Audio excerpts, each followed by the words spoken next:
Josh Engleman. I am joined by Adam Scherer. We are brought to you by Yahoo Fantasy, and we are bringing you the goods at 10 a.m. before the teams have even brought us the goods. Not all that sure who's going to be starting for the Rays and the Astros, but we're going to give it our best shot. Let's start it off here.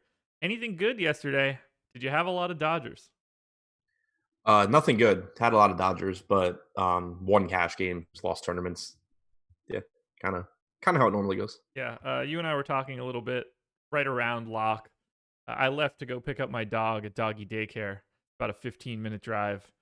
By the time I left my house at lock. By the time I got home, it was 11-0, and I was getting messages from you, and I was just like, "Oh, cool! Like, I don't even have to look at anything any further." And it still was the top of the first. Did you not play the Dodgers?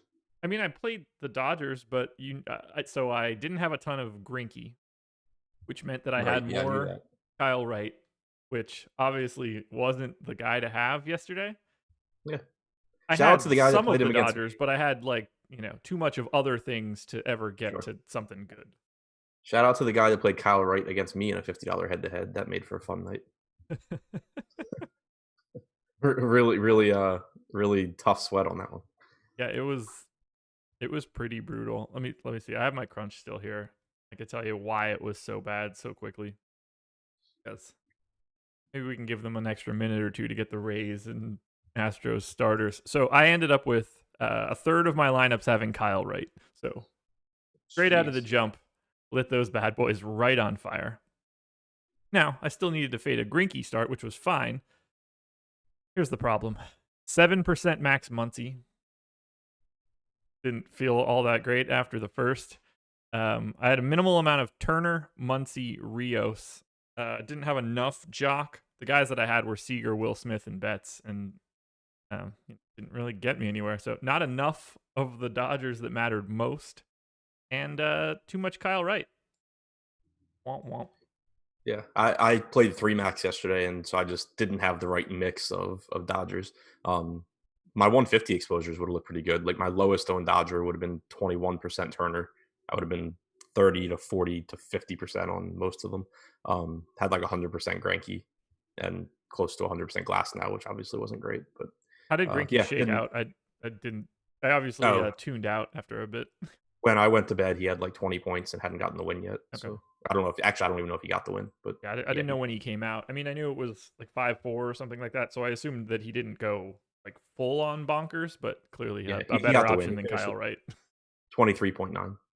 That's more than 23.9 more than Kyle Wright. Yeah. I don't know what Wright finished with, but I assume it was like negative a lot. I think he was like negative 14 or negative 15. That'll do it. The old 44 points. 6 innings, 2 earned, 1 walk, 7 Ks for Greinke. That's a really nice outing. Probably didn't help that I had a lot of Rays bats either. Probably not. No, not so much. Thanks a lot, Ji-Man Choi. Okay, so we're going to try to dive into this baseball slate as much as we can, but as you come in the door, please hit the like button, subscribe to the channel, hit the notification bell. It all helps us out a ton. And let's just sort of go over where we stand for today. We think that Blake Snell will be the starter for Tampa Bay. That is not confirmed. There is no line on this game. There are no real paths to who the starters are outside of you and I both looking at Fangraphs. Fangraphs also showing that the Astros are starting Luis Garcia. Not totally a starter. Has started a game this year, so I don't want to totally disregard it. I don't see him going more than 2 innings, 3 at the absolute full ceiling, which he's 4,100. I guess that's appealing. Let's just dive into it there. How do you feel about Snell against the Astros? And if it is Luis Garcia, how do you feel about Luis Garcia against the Rays?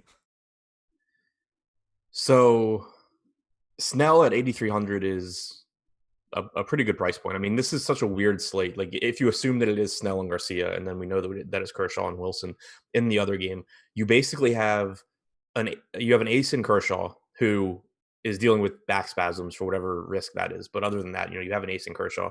You have nothing in Bryce Wilson. You have nothing in Luis Garcia. So Snell naturally is going to be one of the second best pitching play. He's also, inexpensive. It is a tough matchup against Houston. He's looked less than sharp at times. Struggled a bit in his last start against the Yankees. Only struck out 4 in 5 innings, gave up 4 runs. But you have such limited choices here. So of course would have some interest in Snell. Comes into the game actually with the highest strikeout percentage on the slate this year at 31%. As far as Garcia goes, this is, I think, the first game where you actually could make the case for just punting a pitcher spot because the opportunity cost really isn't that high. Like chances are one of Kershaw, Snell has a big game, but it's not like either of them have an easy matchup. Bryce Wilson, if he has a big game, that would be like shocking. So this is, I think, the first game where we normally you ask about relievers. This is the first game where I think there is at least some merit to just taking a 4K pitcher and moving on. Really, really bleak. This doesn't. I feel like we're playing like a spring training slate and not Right. like I don't know what to make of this right now. Exactly. Like with Garcia, I don't know how deep he'd be expected to go. I was, we were talking before the show, and I was looking through Houston's bullpen usage. Christian Javier threw 35 pitches yesterday, so I'd be surprised if he's available today. Josh James threw 26 pitches on Tuesday, so maybe he can give you a little bit today. I wouldn't expect him to go like super deep. I expect it to be a bullpen game, but I don't know. Maybe you get a couple innings out of Garcia, in which case at 4,100 with the pitching on this slate and the fact that there's expensive Dodgers bats that you would love to get to, Garcia probably is actually going to be useful. So I know that this isn't something we normally do, and I don't know if we even have a real shot at this. I cannot stop getting political calls and text messages. It's the most, it just doesn't stop. We need someone to start like spam filtering this like it's emails. I haven't gotten a single one unless the call, I get random phone calls that I just ignore, but I don't know I've what gotten those 2 are. in the past 4 minutes. Yeah, I And a haven't gotten any text texts. already this Knock morning. on wood. Yeah, they're going hard. Well, you live in North Carolina too. What does that mean? It's a state that actually matters. Like nobody gives a shit who I'm voting for in Maryland. It's going blue. That's true. I don't know anything about my state. Yeah, I think North Carolina and Florida are like 2 of the states where if Biden gets one, he probably wins. Yeah. As always, I'm the most important person here. Let's take a stab at guessing ownership right now, just for the 4 pitchers. So let's say that it is Kershaw, Snell, Wilson, Garcia. I think I would like to say that Kershaw would be the highest owned, but there's also the sort of question mark about his health. But I think that he just is going to project significantly higher. Are we talking about Kershaw and Snell in 75% or more as a combo? You would think. It's going to be up there. Like people, I think. So if these are the 4 pitchers, I think some percentage will roster Luis Garcia because it's going to let you get whatever Dodgers you want. And then, but the vast majority is going to be Snell, Kershaw. And then, people just probably aren't going to roster Wilson except for, people that only care about ownership. Let's say that you knew that Bryce Wilson was 10% owned. Does that make him more interesting, less interesting, or neutral to you? Well, we had Kyle Wright projected for 12% yesterday. I would have had 0. So I don't think it would matter much. Okay. Let's say Granted, that you had one more real pitcher, but still. Luis Garcia is 15% owned. Appealing, not appealing, or neutral? I think that'd be pretty appealing. Just because there's a good, I don't know if good's the right word. There's a relatively high chance that Blake Snell scores 8 points. Yeah. And that if you get 3 from Garcia combined with, being able to get Betts and Bellinger and Turner and all these guys in your stack, that you're in a good spot.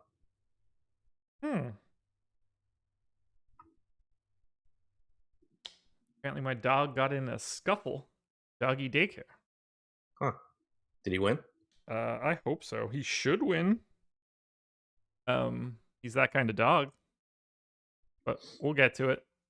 All right, let's talk some bats here. Do you have a preference between the Rays side of this game or the Astros side of this game? Yeah, I prefer the side that's facing Luis Garcia and not Blake Snell. Great. Fantastic. Okay, well, let's start on that side. Standout bats for you from the Rays. Meadows is still criminally underpriced. He's 3,800. It's dumb. Like, you're not facing a major league pitcher, and he's 3,800. G-Man Choi is still too cheap. Rosarena, I don't really know what to do with him. I think he's overpriced. Maybe he's the best player in baseball, in which case he's underpriced. I'm assuming he's not, but it's still a good matchup. Brandon Lau's been terrible, but his salary's come down, so I think at the very least he's someone you're looking to in cash games. Yeah, I mean the whole team more or less would be appealing, but I think Meadows would be 1, Choi 2, and then either Lau or Rosarena 3, 4. Okay. Yeah, Meadows has been grading out really well for me. 3,800 in that top spot, tough to ignore. I had a ton of Choi yesterday. Probably going to be going back that direction again today. What do we know about Kiermaier's health? I know he didn't play yesterday. I don't remember what the news on him was. It says won't start Wednesday. Could be available off the bench. X-rays on his hand came back negative. I don't know. Okay. Slide up. Go ahead. What's the series? 3-1? Yes. Yeah, I don't know. I'm not even gonna guess. Okay. Let's slide over to the Astros side of this one.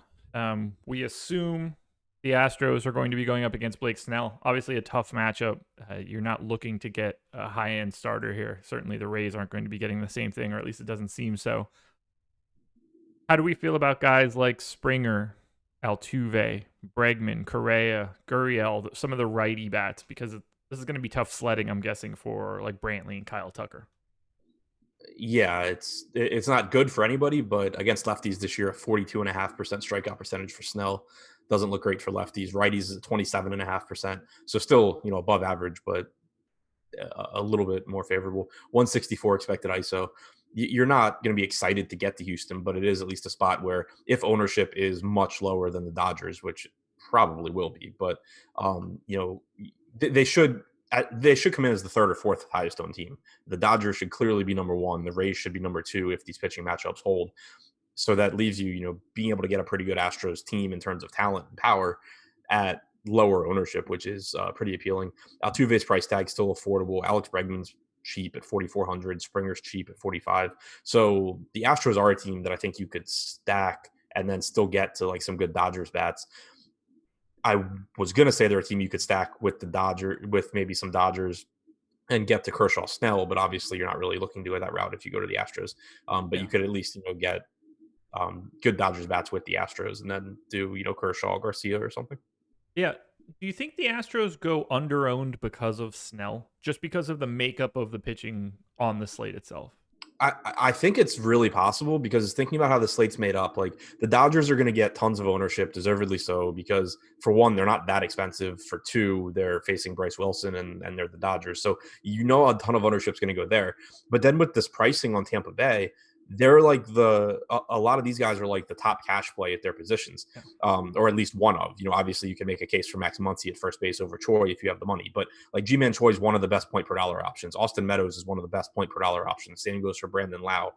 Randy Arozarena has been getting tons of ownership. Margot's been is one of the best point per dollar options. So you're going to get the Rays being used like as the filler for the Dodgers with the Dodger stacks, and then you're going to get the Kershaw Snell. Like I haven't obviously built a cash lineup yet, but my guess is that it's some combination of Dodgers plus Rays with Kershaw Snell. Agreed. And so you're going to get so many variations of that from people using optimizers and people hand building, because those are the obvious spots to go to, that I think it does drive the Astros ownership probably a little bit lower than it should be on a 2-game slate. Yeah, I think that I'm going to have some interest in the Astros, just given the way that I'm expecting ownership to shake out, which will be less than appealing. What are the power numbers against Snell for righties this season?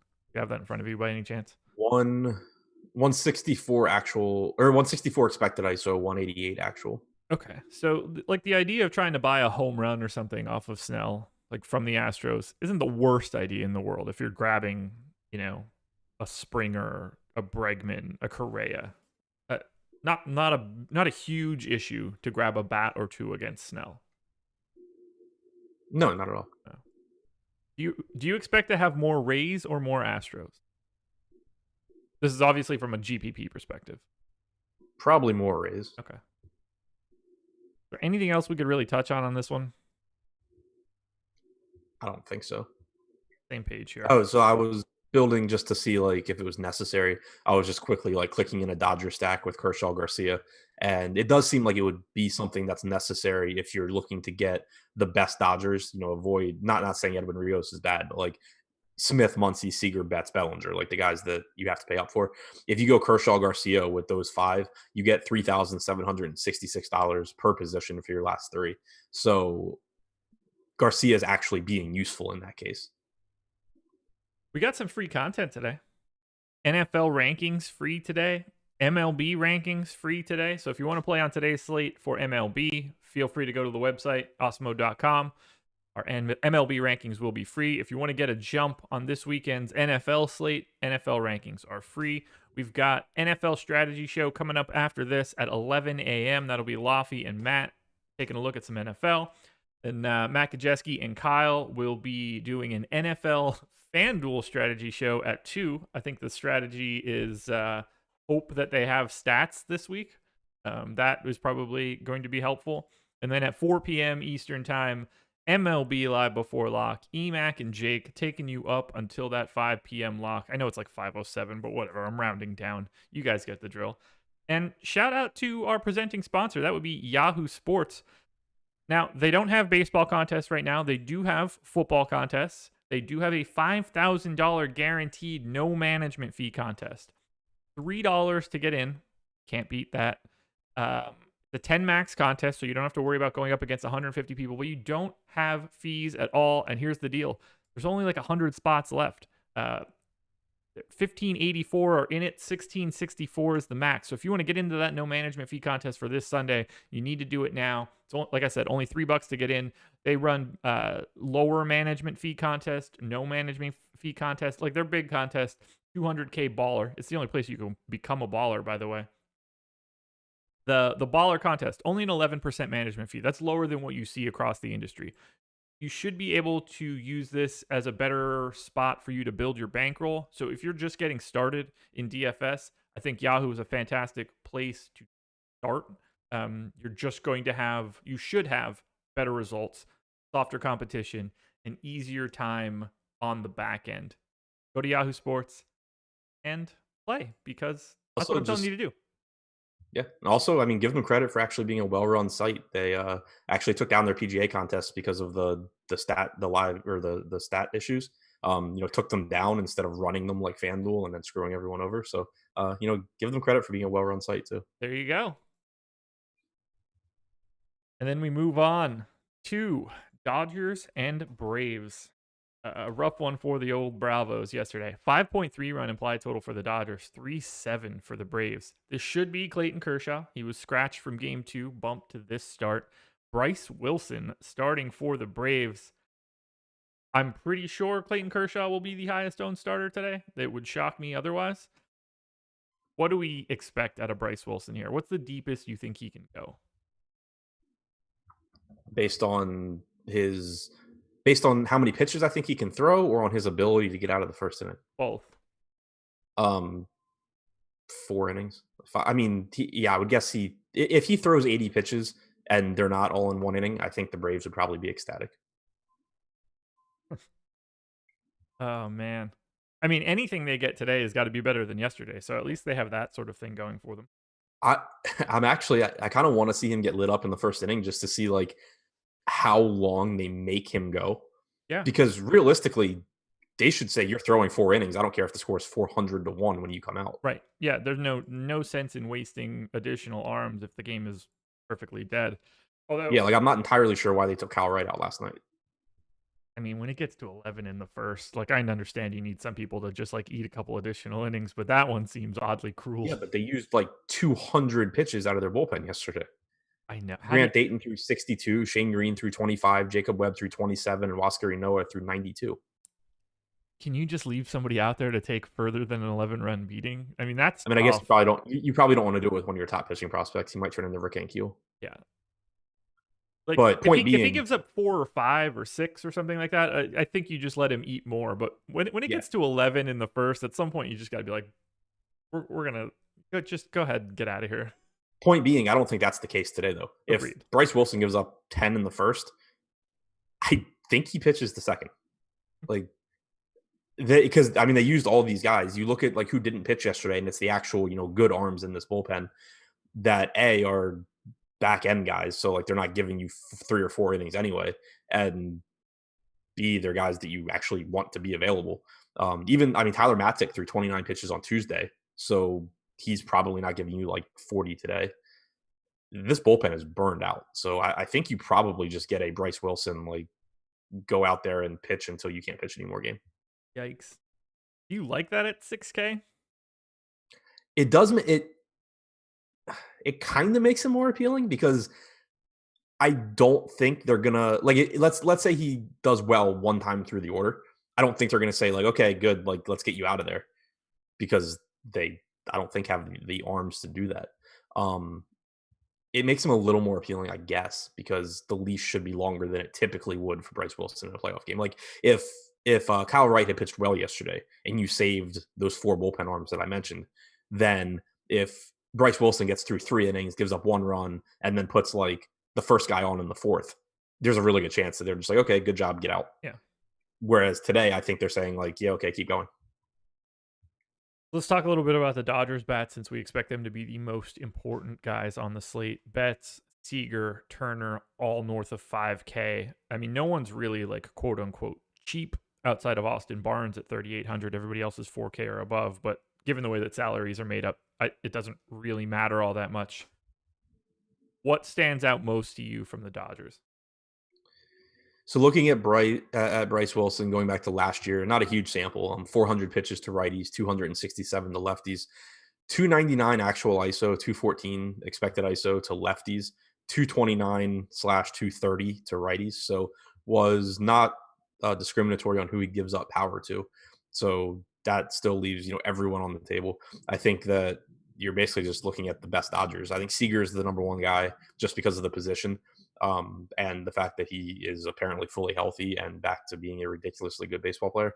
Then you have Mookie, Muncy, Bellinger in some order. I mean, it's the whole team is just so good, but I think Seager's the number 1 guy just because of a combination of position and price. Yeah, I agree with you there. He looks fantastic. I mean, I love seeing him healthy. Like yeah. he was one of those guys that I kind of forgot like how fun he was when he first came up and like just how good he was because like he was still good when he was hurt. It was just like he was good. Yeah. But I forgot just like How good. Yeah, how good he is. Yeah, you don't get 118 weighted runs created plus and 200 plus ISO out of shortstops all that often. Yeah. Yeah, I still remember him hitting 3 home runs for me. Like I was at the party the night before the Playboy Mansion in like 2016 and just like being at the party and it's like, oh, Seager homered. Oh, Seager homered again. And I think he like got me like 3rd in a tournament or something with his 3rd one. Nice. And then he hurt his elbow and was never the same until now. Bellinger 4,900 looks really great if you're trying to buy a home run today. I hate that he hit 6th, but I understand why it's happening. I would probably flip flop him and Muncy. Not entirely sure why they aren't the opposite, but whatever. I think he keeps his ownership down a little bit from where it would be. Right. Yeah, so I think he looks pretty good. Ultimately, the Dodgers are going to be the number 1 stack today. I don't think there's really any way around that, right? No. Unless the Braves start someone that we're not expecting that's an actual person. Right, which they don't have. Right. Yeah, I mean, and one thing to keep in mind compared to yesterday is assuming we get the lineup that has Will Smith and Austin Barnes in it, you won't have Edwin Rios, which means Justin Turner's ownership is going to go up. Oh, that's a good point.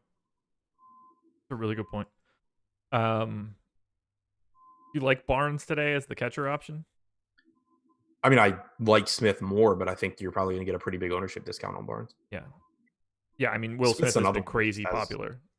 Smith's a really good hitting prospect. I kind of just overlook it a lot because he's a catcher, but he's like a legit hitting prospect. I mean, even if he doesn't shake out like a league average, hitter at catcher is Right. massive. And that's how Steamer has him at 96 weighted runs created plus, which is really, really good at catcher. If any improvement comes in, that is incredible. How do you manage a team like the Dodgers today that will naturally get a ton of ownership? Does that end up bringing you off of them, or is it just trying to get different elsewhere? In part, it depends on field size. In the 3 max smaller fields, I'm not as concerned about it because I'm not going to be duping that easily with people. Yeah. You still have 10 roster spots, so you're not really duping that much. And especially with it being 2 game slates too, and not really stacking as much, you're not going to dupe as much. Um, Stacking does lead to more duplicated lineups, obviously, because even it kind of limits what you're doing with those roster spots. So not overly concerned. Like it's more I think I would rather be just trying to mix and match the Dodgers with like everything that I can, as opposed to not rostering them and saying, "Oh, I hope the Dodgers don't have a good game today against Bryce Wilson." Do you have anything else you want to touch on from the Dodgers side of this? No, So this might be the most fun piece of it. We know that Clayton Kershaw is going to get massive ownership. I mean, I'm expecting 70%, something in that neighborhood. And we have the Braves on the opposite side of it with, Kershaw back spasms. We don't know how healthy he really is. Are the Braves going to go overlooked here today? I mean I think they're third or fourth highest owned with Houston. I think Tampa's higher, and then I for sure think the Dodgers are higher. Would you rather have Astros bats or Braves bats, assuming that Kershaw and Snell have similar ownership? So we got an ownership update, but because we don't have the pitchers listed in the Tampa Houston game, they're not included. So I looked to see what Kershaw's ownership was. I was like, oh, we haven't projected for 100% ownership, There's only two along with starters. Bryce Wilson. Yeah. Yeah. Um. So what was your question? Sorry, I was pulling those up. Do you prefer the Braves or the Astros, assuming that Kershaw and Snell have similar ownership? Similar ownership, I would say the Astros. Okay. Interesting. I don't really know what I think is the right answer here. I mean, I think it's probably pretty close. Okay, let's say that the Braves or that Kershaw and Snell have similar ownership. Who's more owned, the Astros or the Braves? Well, right now we have. I don't know how accurate it will be since we don't have the pitchers, but we have the Astros getting 25% aggregate ownership. The Braves at 17. Does that make the Braves more interesting? Yeah, but and here's another reason why, to go back to your question about what I was going to do with the Dodgers, why I think that I'll be rostering the Dodgers a lot and then mixing and matching other guys in. If you don't roster the Dodgers, so you're picking between the Astros, the Rays, and the Braves. What are you doing for pitching? Like if you choose if you choose the Braves, that's forcing you onto like Snell and Garcia, unless you're going Bryce Wilson, which I guess if you're fading the Dodgers makes some sense, but whatever.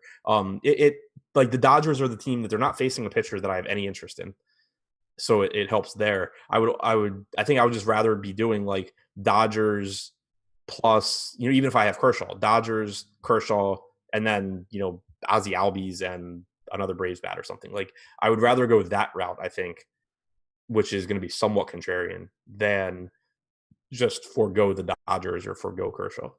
Okay. I'm just trying to walk through all of this in my mind. Like $4,100 Marcell Ozuna, I think is going to be significantly underowned today. Right. And the nice thing about it being a 2-game slate is you can just very easily say, Kershaw plus Ozuna. Like there's nothing wrong with that. What would your this is turning into less of a strategy show and like a normal strategy show and more of like a wholesale strategy show.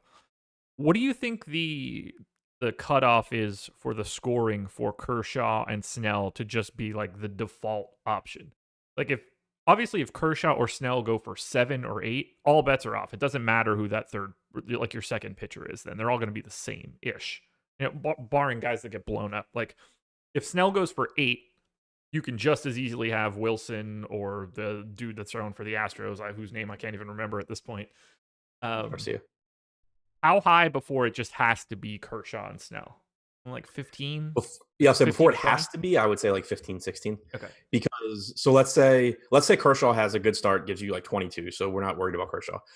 Let's say Snell gives you 12. If you get, considering the price of the Dodgers bats, so let's say Snell gets 12. It could not matter, but it still could, because if like all the expensive Dodgers do well and the cheap Dodgers don't do well, and Garcia gets 6, you're probably going to want Kershaw plus Garcia with the expensive Dodgers. If Snell gets 6, then obviously it's not going to matter whatsoever. If Snell gets 16 and Garcia gets like 6, you're most likely going to want Snell. Yeah, I'm just trying to think, like, the odds of Kershaw going north of 15, probably like 65%, something in that neighborhood, 70%. I'm assuming like it's probably 50-50-ish for Snell. So the odds that one of them don't is pretty aggressively high. I'm really liking the idea of hoping for the best and rostering a lot more Astros and Braves. It feels more correct today than it normally for some reason to me. Yeah, I mean, I'm not getting away from the Dodgers though. Like Sure. I want to mix those guys in with the Dodgers. Agreed. Yeah, I mean, Like at least yesterday, like the Dodgers, and again, there was one more real pitcher, but the Dodgers ownership yesterday just didn't get to a point where I would want to start getting away from it. Like those guys, the higher owned guys, I think were like 36, 37%, which on a 2-game slate in the spot they were in isn't really that high. yeah. Favorite Braves bats for today? I agree with you on Ozuna at 4,100. D'Arnaud at 4,300 looks really good. And then, of course, Acuna. Yeah, Acuna is the one that grades out best for me, just on a more of like a cash game type scenario, but he's obviously expensive. Ozuna, I think, is the best combination of upside and price. And then, like Austin Riley is another guy that I don't mind getting against Clayton Kershaw. You get some righty power, hope for the best. You can get that home run, you're set. Doesn't have to kill Kershaw. Yeah. Worth noting, too, I guess, that Kershaw does have that weird thing where he's giving up ridiculous amounts of power to lefties. Yeah, that might leave Freddie Freeman as like wildly underowned for this particular slate. I mean, I don't totally buy into it. We're talking about 200 pitches this year, but a 240 ISO to lefties. Last year, 174 ISO to lefties, 173 to righties. The year before that, 169 to lefties, 130 to righties. So I mean, it hasn't been as drastic as it has this year in previous years, but he has been higher or the same against lefties each of the last 3 years. I had a really good question. At least I thought I did. Okay. I understand that there's like sort of an upper bounds to this, but do you care what Clayton Kershaw or Blake Snell's ownership ends up being? In practice, no. Okay. I mean, yeah, if I actually believe that one was going to be 92% owned, then I'd care. Yeah. But and again, that goes back to field size. Like in a 3-max tournament, like a 200-person 3-max tournament, Kershaw might be 92% owned, but I don't really care, right? Because the 200 teams.